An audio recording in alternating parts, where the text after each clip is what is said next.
আমরা তো next election হলে 5 বছর ইলেক্টেড হব।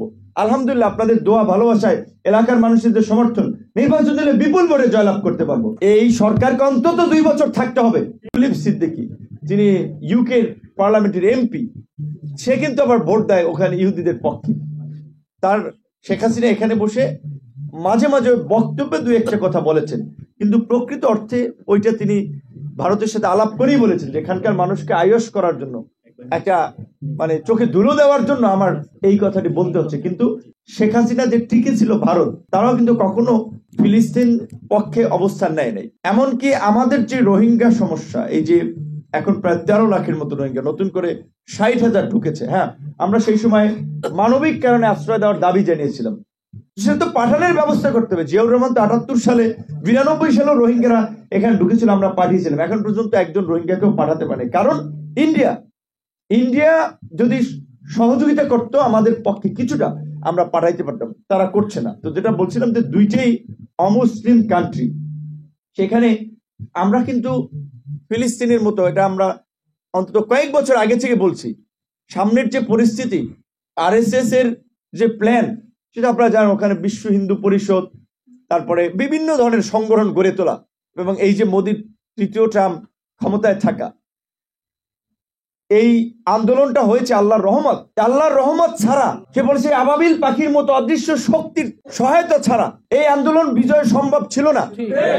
মাঝখানে আন্দোলন নিভে গিয়েছিল না, আল্লাহর কুদরত দ্বারা এই ফয়সালাটা করেছে, যেজন্য আমরা আল্লাহর কাছে শুকরিয়া আদায় করি। না হলে আমাদের যে কি হতো আমরা এটা জানতাম না। আমরা তো 19 তারিখ গ্রেপ্তার হয়ে গেছিলাম। গ্রেপ্তারের আগে ওই দিন রাতেও আমি কথা বলেছিলাম মুফতি নুর হোসেন কাসেমি হেফাজতের নেতা আজিজুল হক ইসলামী আন্দোলনের সাফালে আকন, উনি পলিটিক্যাল পার্টিগুলোর সাথে লিয়াজু মেনটেন করে বিএনপির আপনার মহাসচিব আমির খসরু ভাই, আরো অনেকের সাথে, যে ভাই শুক্রবার দিনের পরিস্থিতিটা তো আপনারা দেখেছিলেন, যে আমি ইসলামী ব্যাংক হসপিটাল এইদিকে আসতে পারতেছিলাম, চলছে বিভিন্ন জায়গাতে, 2টা লাশ 15 মিনিটের মধ্যে দেখলাম যে আমার সামনে 2টো লাশ পড়লো। এখন তাহলে আমি কেমনে ওখানে আগাই, যে আমার কাছে তো বন্দুক, একটা কাউন্টার গুলি করব।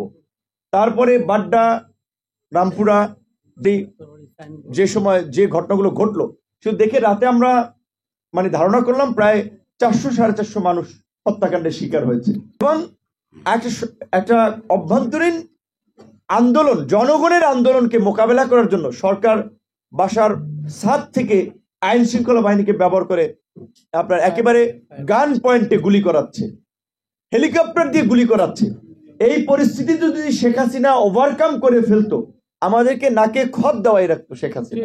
তো এই জাতীয় নেতৃবৃন্দ, আলেম ওলামাদের সাথে কথা বললাম যে ভাই এখন অন্তত কিছু একটা করেন। সেদিন রাতে তো আমরা গ্রেপ্তার হয়ে গিয়েছিলাম। দক্ষিণের ইসলামী আন্দোলন নেতা ভাই যেটা বলছেন, অবশ্যই এই আন্দোলনটা শুধুমাত্র জুলাই তো আর হঠাৎ করে আন্দোলনটা হয় নাই, এর তো একটা লিগাসি আছে। গত 16 বছরের ধারাবাহিক অত্যাচার, নির্যাতন, নিষ্পেষণ। এই যে ইসলামী আন্দোলনের নায়েবে আমির ফজলুল করিম সাহেব বরিশালে নির্বাচন করতে গিয়ে দেখেছেন ছাত্রলীগের ছেলে ঘুষি মেরে ঠোঁট ফাটাই দিয়েছে। একটা মানে আলেম ওলামাদের সম্মান করা, এটাও তো মানে আল্লাহ রাসূলের নির্দেশ, তাদেরকে তাজিম করা। তাহলে আমরা তো এমনি ময়মুরব্বী মানুষকে একটা সম্মান করি, ইয়ং ছেলেরা কিভাবে এরকম একটা কাজ করে।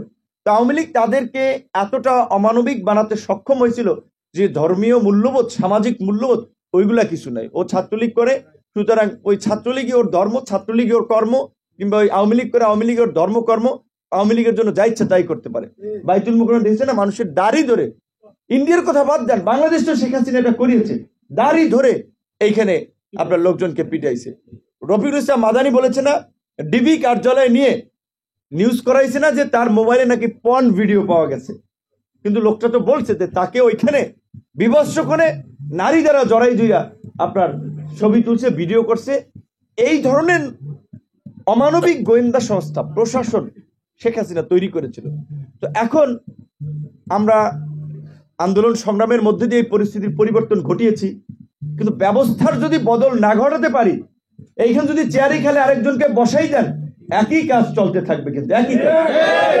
তো এই যে আমরা একটা সুযোগ পেয়েছি, একটা প্রেক্ষাপট তৈরি হয়েছে যে আমাদের গোটা রাষ্ট্র ব্যবস্থার বদলের জন্য, রাষ্ট্র পুনর্গঠনের জন্য, আইন শৃঙ্খলা বাহিনীকে ঠিক করার জন্য, মানুষের মধ্যে একটা সহনশীল পরিবেশ তৈরি করার জন্য, কোন রাজনৈতিক দল ক্ষমতায় গিয়ে যেন শেখ হাসিনার মতো দানব হয়ে উঠতে না পারে, ভারত যেন আমাদের নিজস্ব প্রশাসন রাজনৈতিক দলকে নিয়ন্ত্রণ করতে না পারে, তার জন্য আমাদের কিছু প্রতিকারমূলক ব্যবস্থা নিতে হবে।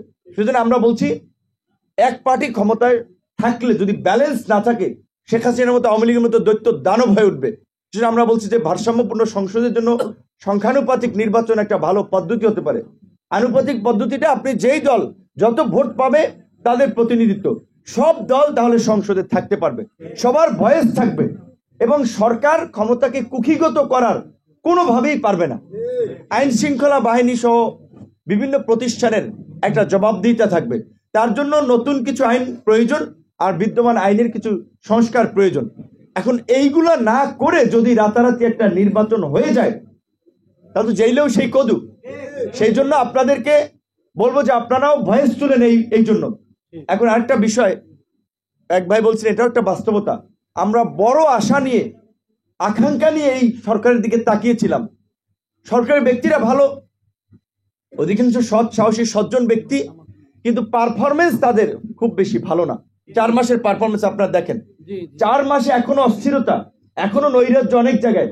এই অবস্থা যদি চলতে থাকে, তাহলে সামনে আরো নানান ধরনের অস্থিরতা তৈরি হবে, গুপ্ত হত্যা বাড়বে, আইন শৃঙ্খলা পরিস্থিতির অবনতি হবে, নিরাপত্তাহীনতা তৈরি হবে, যেটা একটা দেশের জন্য কোনোভাবেই ভালো না। বিশেষ করে এই অর্থনৈতিক ভঙ্গুর অবস্থায় যদি আমাদের অর্থনীতি ঠিক না থাকে, দেশি বিদেশি বিনিয়োগের পরিবেশ যদি না থাকে, তাহলে দেশ আগাবে না। তাহলে তার জন্য প্রয়োজন আইন শৃঙ্খলা পরিস্থিতি নিয়ন্ত্রণ আনা, রাজনৈতিক দলগুলোর ঐক্যমতের ভিত্তিতে সমাজে কিভাবে শান্তি এবং সম্প্রীতি প্রতিষ্ঠা করা যায়, সব দল তো তাদেরকে সহযোগিতা করবে, সেই ব্যবস্থা গ্রহণ করা। এখন শেখ হাসিনার আমলে গায়ের জোরে ভোট কেন্দ্র দখল করে জনপ্রতিনিধি হয়েছেন, সেটা বাতিল করেছেন।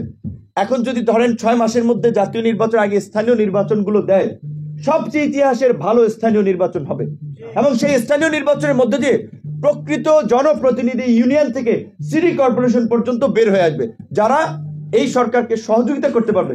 উপজেলার বিষয়টা উপজেলা চেয়ারম্যান কিছুটা সরকারকে সহযোগিতা করতে পারবে, পৌরসভাটা পৌরসভার মেয়র সহযোগিতা করতে পারবে। এখন অনেকে বলছে যে না, তাদের কাজ জাতীয় নির্বাচন, তাদের ওই যে আমাদের এখান থেকে তো এক বক্তা বলেছিলেন, আন্দোলনের মধ্যে কি এইটা হয়েছিল যে এই সরকারটা গঠনের পরে আগে জাতীয় সরকার হবে, আগে স্থানীয় সরকার হবে, আগে জাতীয় নির্বাচন হবে। এই নির্বাচনের কোনো আলাপ ছিল? পরিষ্কারভাবে কিন্তু ঘোষণাপত্র ছিল যে এই ফ্যাসিবাদী রাষ্ট্র ব্যবস্থার বিলোপ এবং নতুন রাজনৈতিক বন্দোবস্ত। নতুন রাজনৈতিক বন্দোবস্ত কি? এই যে আজকে আলেমরা তাদের স্বাধীনভাবে মত প্রকাশ করছে, কথা বলছে, আর একজন সাংস্কৃতিক কর্মীরা তাদের কাজ করছে, রাজনীতিবিদরা তাদের কাজ করছে। এই যে একটা ইনক্লুসিভ পরিবেশ, এটি নতুন রাজনৈতিক বন্দোবস্ত। যার যার ভোট দিয়ে ভোটাধিকার নিশ্চিত করে আগামীতে একটা অবাধ সুষ্ঠু নিরপেক্ষ নির্বাচন হবে, এইটা আমরা নতুন বন্দোবস্ত আমরা চাই। প্রশাসনের চালচিত্র আপনারা যদি লক্ষ্য করেন, দেখবেন আগে ছিল একদিকে, এখন আবার আর একদিকে কিন্তু হেলতেছে। ক্ষমতা আসার আগেই যদি ওইদিকে হেলে যায়, তাহলে এই প্রশাসন তো হাসিনার আমলে যাই ছিল একই কাজ হবে, একই কাজ হবে। এখন অনেকে প্রমাণে খুব ব্যস্ত, আমরা বিএনপির লোক, আমরা জামাতের লোক, আমরা বঞ্চিত ছিলাম। পুলিশ প্রধান একবার বলছে, জানেন, বলছে যে ভাই বঞ্চিত, প্রমোশন দিলাম, পরে শুনি যে যৌন কেলেঙ্কারির দায়ে বরখাস্ত ছিল, সেও আইসা বঞ্চিত বলে প্রমোশন নিয়ে গেছে। ঘুষ এবং দুর্নীতির দায়ে চাকরিচ্যুত হয়েছে, সেও আইসা বলে বঞ্চিত। তো এই যে হঠাৎ করে আবার সবাই বিপ্লবী হয়ে যাওয়া, বিপ্লবের সবাই দোকানদার হয়ে যাওয়াটাও কিন্তু আমার অশুভ লক্ষণ। সেক্ষেত্রে আমরা প্রশাসনের একটা পেশাদারিত্ব চাই। প্রশাসন একদিকে হেলে যাবে এটা আমরা চাই না। আওয়ামী লীগের সাথে তখন আওয়ামী লীগের পারপাস সার্ভ করেছেন, এখন আবার মনে করছেন অমুক দলের সম্ভাবনা আছে ক্ষমতা আসা, তাদের সাথে এখনই লাইন লাগাচ্ছেন। কিভাবে আপনার সচিব হবেন, কিভাবে ডিআইজি হবেন, কিভাবে আইজি হবেন, এখনই যদি এই লাইন লাগান, কি করবেন? পরিস্থিতি কোনো পরিবর্তন হবে আপনারা মনে করছেন? কাজে এই জন্য বলছি, এই সরকারকে অন্তত 2 বছর থাকতে হবে।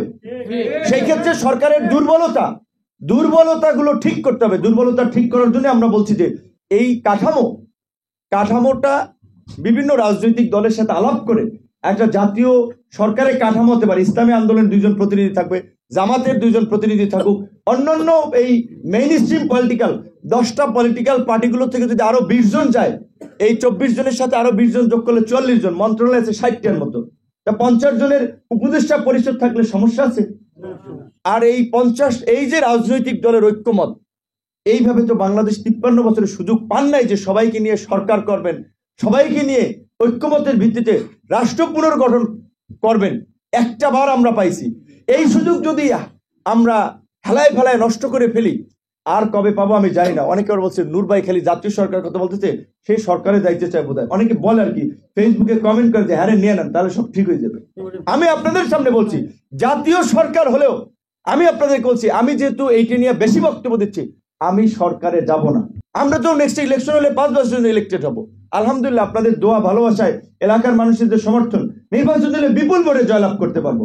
তো আমরা এই 2-1 বছরে আমাদের যেতে হবে, যেটা মুখ্য বিষয় না। কিন্তু সরকার চালাতে পারছে না, পরিস্থিতি এখনো নিয়ন্ত্রণে নাই, এখনো নানান ধরনের ষড়যন্ত্র চলছে। বিপ্লবের পরে প্রতি বিপ্লব হয়, বিভিন্ন জায়গায় হয়েছে।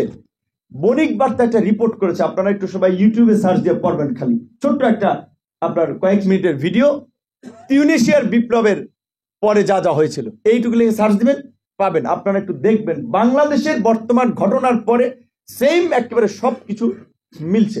যে ওই সময় অস্থিরতা, বিভাজন, নানা ধরনের আপনার গোষ্ঠীর উৎপাত, এখন এখানেও তাই চলছে। এখন এখান থেকে শিক্ষা নিয়ে যদি আমরা এটাতে পরিত্রাণ না করতে পারি, আবার কিন্তু হজবরল হয়ে যাবে। তো এই জন্য আমি সরকারকে অনুরোধ জানাবো যে আপনারা অন্তত স্থানীয় নির্বাচনগুলো দিয়ে দেন। জানুয়ারি থেকে আপনাদের কমিশনের রিপোর্ট আসতেছে, আপনারা মার্চ থেকে স্থানীয় নির্বাচন দিয়ে দেন। রাজনৈতিক দল, জনগণ নির্বাচনের মধ্যে এক উৎসবমুখর পরিবেশের মধ্যে দিয়ে শান্তি শৃঙ্খলা ফিরে আসবে। সব দল, জনপ্রতিনিধিরা নিজেদেরকে উপস্থাপন করার জন্য ইতিবাচক কর্মকাণ্ডে যুক্ত হয়ে যাবে, অনেক পরিস্থিতি নিয়ন্ত্রণে চলে আসবে। পাশাপাশি আলেম ওলামাদের যে প্রভাব, এই যে আপনারা বলছেন বেশিরভাগ এখানে মসজিদের ইমাম মুয়াজ্জিন 5 ওয়াক্ত নামাজ পড়তে যায় মসজিদে, শুক্রবার জুম্মার খুতবায় আপনারা অবশ্যই আপনাদের মতো করে খুতবা দেবেন। আগে সরকার তো খুতবা অনেক সময় আপনার ইয়া করে দিত যে এইটা বলা যাবে না, এইটা বলবেন, জিহাদের কথা বলা যাবে না বেশি বেশি, এটাও তো বোধহয় বলতো। তো আমরা আপনাদের প্রতি আহ্বান রাখবো, ধর্মীয় মূল্যবোধ এবং দৃষ্টিকোণের আলোকেই মানুষকে ঘুষ, দুর্নীতি, সুদ থেকে বের করে আনার জন্য, অন্যায় অবিচার থেকে বের করে আনার জন্য আপনারা অন্তত জুম্মার খুতবায় এবং বিভিন্ন আলাপ আলোচনায় এই আলাপগুলো বেশি করে তুলেন। মানুষকে যেভাবে স্পয়েল করেছে, তাদের চারিত্রিক অধপতন ঘটিয়েছে, এইখান থেকে মানুষের মধ্যে যদি আমরা মনোজগতে পরিবর্তন না ঘটাতে পারি, তাহলে কিন্তু রাষ্ট্র সংস্কার, নতুন বাংলাদেশ, এগুলো কিছু কিন্তু হবে না।